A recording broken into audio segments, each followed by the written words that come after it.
We're live. Hey, YouTube. Thank you. Oh my goodness, thank you, Tyler. Wow, it's been a while since the Love Healing Room has done a YouTube video. Straight technology, I'm telling you, it's something else. We have had some challenges, but we're here and we're so happy. Today we had an awesome show talking about stepkids. To parent or not to parent?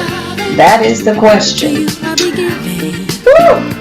Okay, so we gave some personal experiences, and we had some audience questions, and we had some audience input. So we're going to share a little bit of that with you. So Terry, kick us off because you have firsthand experience with blended families. I did. When I first met my husband, he had a son and I had a son, and I was raising two nephews, with it. And then a few years later, we got married, and then we had children with us. So I had the viewpoint of the step, the half, or not the half, the pair. It was just interesting, to say the least. But I'm thankful that I gave my husband the opportunity to raise my son, and he gave me the opportunity to raise his. And we both were in agreement with one another. We respected one another. We trusted the decisions that I made and the decisions that he would make to raise these children to the best of our ability. With it, we were still young, when we had them and raising them, and it was a whole gamut of different things that were going on. But you must respect your man. You must respect your wife with it. The children have to be in agreement with one another to trust when that parent isn't around, because sometimes they may act out or they may not act out if the parent is there, or trying to find it out. Well, Dad said this, Mom said this, playing parents against each other.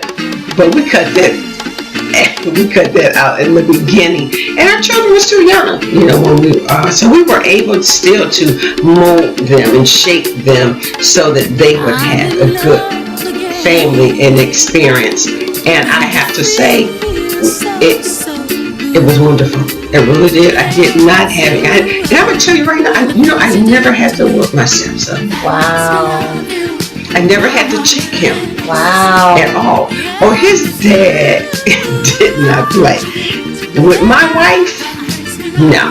And he didn't allow that. So we had a wonderful experience with one another. And in total, we have 5 altogether. We have 5 children. And I don't do the step. I don't do the half, and I've never done that with any of them. And they really had to think about it for a minute. It's just like, we never talked about it like that, But it was great for us.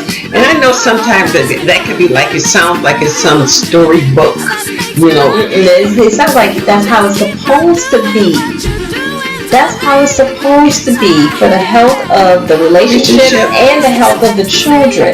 The parents have to have a conversation and come into agreement to parent.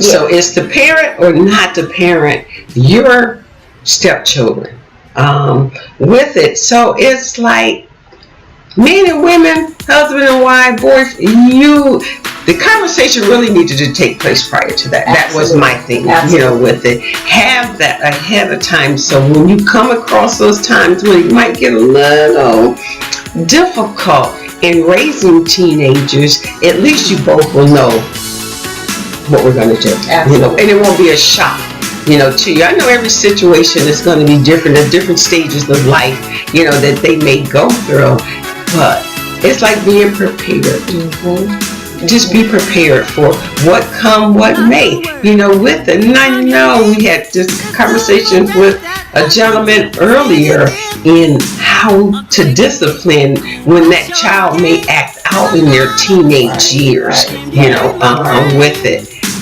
And his question was, what do you do when the child is disrespectful to the other parent? And I suggested, well, first of all, the parents have to be in agreement on how to handle the situation, because you can't waver on the side of the child. If you waver on the side of the child and you're not in agreement with your spouse, that is a recipe for disaster. Parental disaster, as well as it sends the wrong message to the child. So you have to come to an agreement and not tolerate it. If the child sees that the parents are not going to tolerate it, then that will help to change the behavior. And then it just takes a lot of time. It takes balancing the amount of love and support you show that child plus discipline.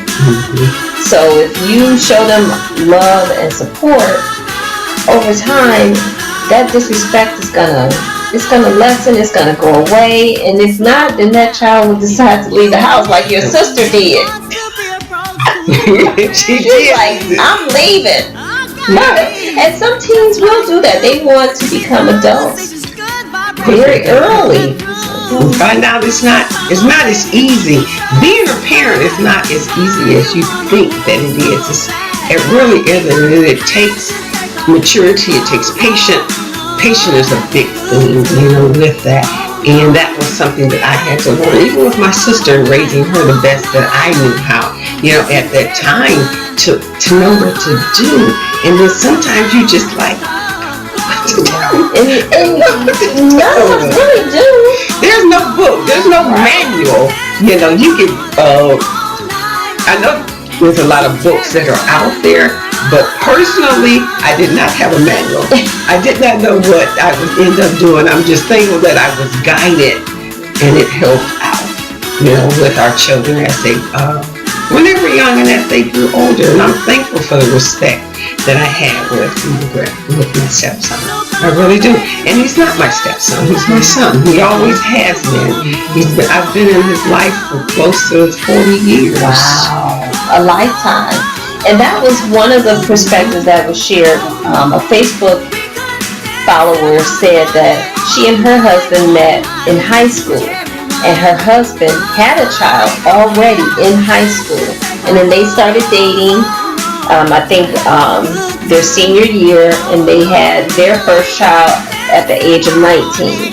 So she and her son's mom talked, and they came to an agreement to be able to raise their son respectfully as one. And that's important. Parents and step-parents have to, when you're the ex-wife and the new wife, you two have to come into an agreement so that child will have what it needs from the parents. Show respect to one another for the child, not just for the child's sake, but for your own sake. Who wants the headache of having to deal with drama from an ex-spouse? You can decide whether or not you don't want that. And luckily, they both decided they didn't want that. So they had an amicable relationship. And so that just shows you it's possible to have that. That might not be the case every time, but every case is going to end up being different with it. But at least try. Mm-hmm. And I know that every relationship doesn't always end when it ends. So that's key too. And I did bring up that point. It matters whether or not the relationship has truly closed for the other person. If it hasn't closed, then that's where you do see tension, you see drama, you see verbal and emotional abuse. So we have to work on that internally in order to not push that into the relationship for our children's sake and for our own personal well-being. So to parent or not to parent, that being the question, you have to ask yourself, do you want your relationship to work? Do you want a healthy relationship with your children, and for your spouse or your significant other to have a healthy relationship with your children? I think you all deserve it. I do. So you have to think that you deserve it.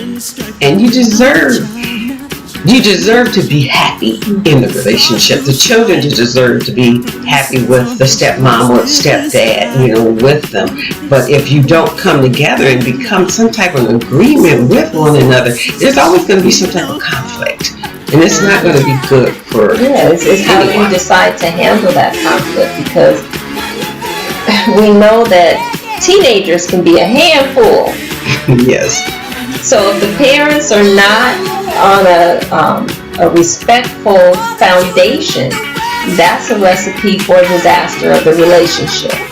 And we don't want that. It's enough to have to deal with those teens. We need to stick together as adults. That's my personal opinion, and that's a story I'm sticking to. And I hope that you decide to stick to it as well. Have peace in your marriage, peace in your relationship. Yes, I think that will help to reduce the amount of divorce and separation and just dysfunction in our families. We have to have respect and a desire to do it together. Do that parenting thing together. And my main thing was in my home, even right now, is peace. My peace is more important to me. And I think the more we mature, the more I end up wanting it, and the more I determine that that's what I'm going to have. If not, really, Dorian, and it's all right. And I'll tell you, you don't have to stay with it, but at least be able to respect and honor your mates. Yes. And so that was one thing that came up too. You have to talk to your children and give them the proper understanding of the position that this person now has in the family. And then you and your significant other, your spouse, have to have that conversation as well. So I shared how when my husband and I first started dating, my daughter was 15 years old. So she was way past. She was a handful. How about that? She was a handful. We were going through challenges in her teen years.